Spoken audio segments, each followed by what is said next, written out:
பாவம் மோகன்லால் வசமா சிக்கிட்டாரு. இர்ஃபான வறுத்தெடுக்கிற ஃபேன்ஸ். நடிகர் பிருத்திவிராஜ் இயக்கத்திலையும் நடிப்பிலையும் உருவாயிருக்கக்கூடிய படம் எம்புரான். இந்த படம் இவரோட இயக்கத்துல ஏற்கனவே வெளியான லூசிபர் படத்தோட 2வது பாகம்.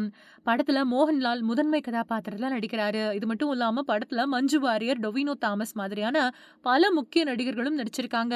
படம் மார்ச் 27ஆம் தேதி ரிலீஸ் ஆக இருக்கு. இந்த படத்தோட ப்ரமோஷனுக்காக படக்குழு தமிழ்நாட்டுல பல்வேறு ஊடகங்களுக்கு பேட்டி கொடுத்துட்டு வராங்க. இதுல இர்ஃபான் எடுத்த பேட்டி இணையவாசிகள் மத்தியில ட்ரோல் செய்யப்பட்டு வருது. லூசிஃபர் 2 எம்பிரான் படம் மலையாளம், தமிழ், தெலுங்கு, கன்னடம் அப்புறம் ஹிந்தி அப்படின்னு இந்தியா முழுக்க ரிலீஸ் ஆகுது. அதுக்கான ஏற்பாடுகள் நடந்துட்டு வருது. இதுல யூடியூபர் இர்ஃபானுக்கு படக்குழு கொடுத்த பேட்டியில இர்ஃபான் கேட்ட கேள்விகள் மோசமா இருந்ததா இணையவாசிகள் குற்றச்சாட்டுக்களை முன் வச்சு ட்ரோல் பண்ணிட்டு வராங்க. யூடியூபர் இர்ஃபான் அவர் எடுத்த பேட்டியில மோகன்லால் கிட்ட ஒரு கேள்வியை முன்வைக்கிறாரு. அதாவது, திருஷ்யம் படத்தை மாதிரி உங்களோட சொந்த வாழ்க்கையில ஏதாவது சம்பவங்கள் நடந்திருக்கா அப்படின்னு கேட்கிறாரு.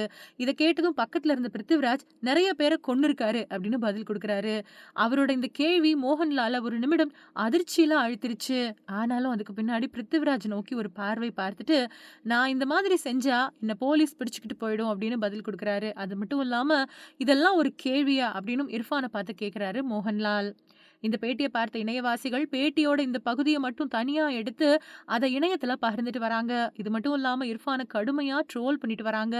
இணையவாசி ஒருத்தர், சினிமாவுக்கு தேவை பப்ளிசிட்டி, மோகன்லால் அப்படிங்கிற நுண்ணுணர்வு கொண்ட மாபெரும் கலைஞன் கூட அந்த அளவுக்காகத்தான் இத்தனை அவமானங்களை சகிச்சுக்கிட்டு போக வேண்டியது இருக்கு. டிஸ்கஸ்டிங் இன்டர்வியூ டிராமா அப்படின்னு பதிவிட்டிருக்காரு.